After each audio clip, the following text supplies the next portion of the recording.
शनिवार में मुख्यमंत्री उद्यानी सुरक्षा कार्यक्रम में यानी सुरक्षित शनिवार में आज का जो विषय है हमारा वो है डूबने से बचाव।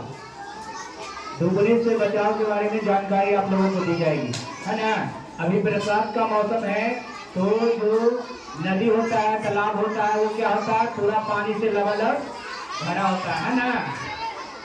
और इस मौसम में क्या होता है, बच्चे क्या करते हैं, तालाब हो या नदी में नहाने के लिए जाते हैं ना, जिसके दौरान क्या होता है वो डूब जाते हैं और उनकी मौत हो जाती है डूबने के कारण। तो ऐसा ना हो, इससे हम कैसे बच सकते हैं इसी के बारे में आप लोगों को बताया जाएगा, है ना। तो शांतिपूर्वक सुनिएगा। तो सबसे पहला अगर आपको बचना है डूबने से तो क्या करना है, जहाँ भी पानी हो, पानी भरा हो, गड्ढा हो, तालाब हो, नदी हो, उसके किनारे नहीं जाना है, किनारे पे नहीं जाना है, किनारों से दूर रहना है ना।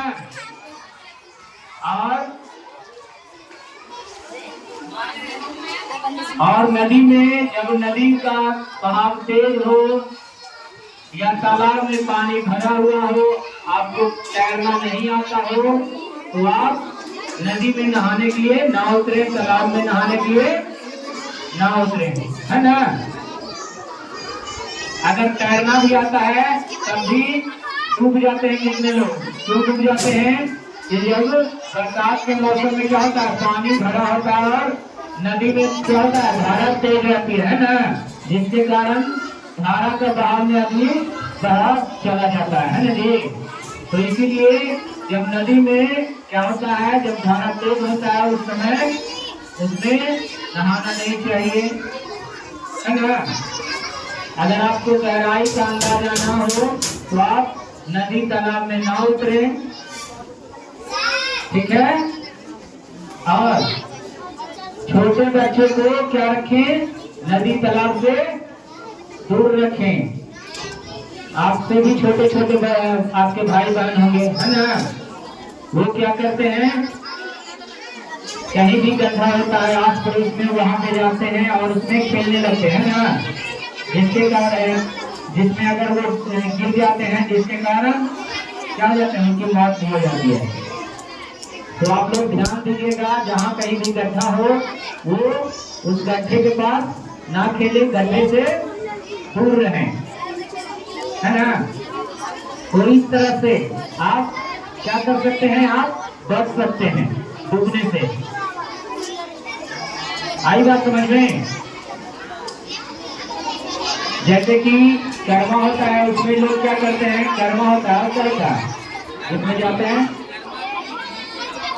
हाँ, तीज हो गया, दूसरा हो गया, इसमें क्या नदी में लोग नहाने जाते हैं ना, और नदी से मिट्टी लाते हैं। पिछली बार भी आप लोगों को बताया गया था। तो उस दौरान क्या होता है, लोग नदी में या तो फिसल कर गिर जाते हैं, जिसके कारण वो डूब जाते हैं, है ना। उनको तैरना नहीं आता है, जिसके कारण वो डूब जाते हैं मिट्टी लाने के दौरान। ऐसा नहीं करना है। अगर आपको तैरना नहीं आता हो तो आप मिट्टी न लाए नदी से। तो इन सब बातों का आप लोग ध्यान रखिएगा। वही सीजन आने वाला है, 3 जितिया करना, और इसमें क्या हो जाता है, हादसा हो जाता है। आप लोग सुनिएगा, जब यह मूर्ति नहाने के लिए और वो डूब गया, या मट्टी लाने गया वो डूब गया, तो डूब गया, कैसे डूब गया, उसको तैरना नहीं आता था, जिसके कारण वो डूब गया, है ना। तो ये सब बात एकदम माइंड में रखना है। अगर हमको तैरना आता है तभी हम जाएंगे नदी के पास, अगर तैरना भी आता है, अगर धारा तेज है तब हम लोग नहीं जाएंगे। अगर कोई नदी में डूब रहा है तो उसमें जाकर नहीं बचाएंगे, उसको धोती हो गया या रस्सी हो गया या साड़ी हो गया, उसको बचाएंगे, उसको चोट फेंकेंगे और वो पकड़कर आएगा, है ना। अगर मान लिया जाए कोई डूब रहा है और हमने देखा मेरा दोस्त डूब रहा है नदी में और हमने देख लिया और हमको तैरना भी नहीं आता है और हम क्या लगा दिए, छलांग लगा दिए नदी में, तो क्या होगा, हम भी डूबेंगे और वो भी डूबेगा, है ना जी। बचेंगे नहीं बचेंगे। और तैरना भी आता है, उस दौरान में भी कितने लोग डूब जाते हैं, क्योंकि जो डूबने वाला व्यक्ति होता है वो जोर से उसको पकड़ता है, जिसके कारण जिसको तैरना आता है वो भी अपना हाथ पैर नहीं चला पाता है, जिसके कारण ले देके डूब जाता है, बैठ जाता है।